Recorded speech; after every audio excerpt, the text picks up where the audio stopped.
Hello, and welcome to the Olympics. I'm Adam Scaife. And I'm Sean Peters. And we'll be your announcers. We're going to guide you through the different physics concepts present in these Olympic events. Our first event is the hurdles. In the hurdles event, the goal is to cross the finish line in as little time as possible while there are obstacles, or hurdles, to be jumped over in the way. The goal, then, is to not hit any of the hurdles. The hurdles event displays a very key physics idea, Newton's first law. That's right. You see, a hurdle will stay at rest until an unbalanced force, in this case a runner, acts upon it. You can see this as the better hurdlers don't hit the hurdles and they don't move. However, some of the runners hit the hurdles and they begin to have some motion. Runners themselves also display a law of physics. The fact that horizontal and vertical velocities don't affect each other.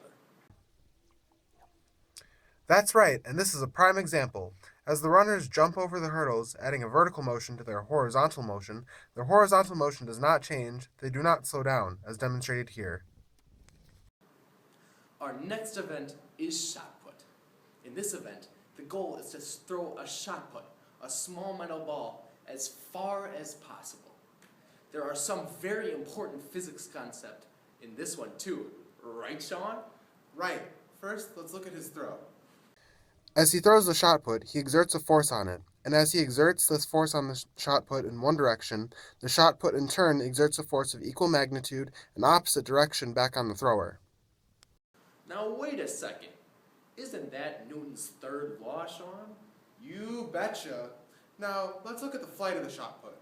Adam, could you explain the physics there? Sure thing. You see, throwing the shot put accelerates it into the air in a direction other than straight up or straight down, making the shot put a projectile. You can view this movement as having two component parts, a horizontal velocity and a vertical velocity. Our final event is the long jump. The goal here is to run for a distance, then jump as far as possible. As you can see, as the long jumper starts his approach, he experiences a change in velocity, also known as acceleration. Now what is a velocity? Isn't that just speed? A speed is simply how fast an object is moving. However, a velocity is how fast an object moves and the direction in which it is moving. In this case, the runner is running towards the sandpit. And an acceleration is a change in velocity. So his acceleration is him beginning to run faster towards the sandpit? Exactly. Now let's look at the jump.